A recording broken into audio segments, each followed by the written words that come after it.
Hello বন্ধুরা, শুভ দুপুর সবাইকে। আর আমি আজকে তোমাদেরকে দেখাবো আমার শাশুড়ি মার রেসিপি কাঁঠালগুটি চাটনি। আর কাঁঠালগুটি চাটনি কে কে খাও, আমি আজকে তোমাদেরকে দেখাবো কিভাবে আমি বানাই।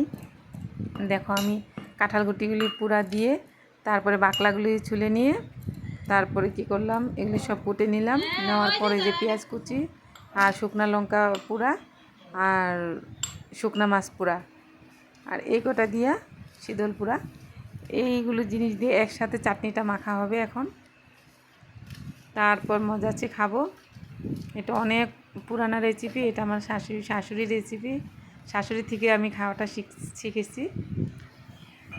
এই যে দেখো, চাটনিটা কমপ্লিট হয়ে গেল।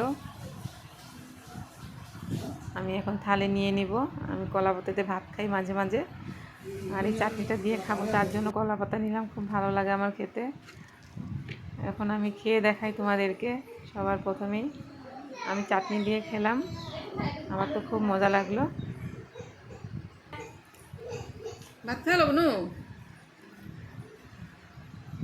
এরকম রেসিপি বানিয়ে তোমরা খেয়ে দেখো, যে যে না খেয়েছো।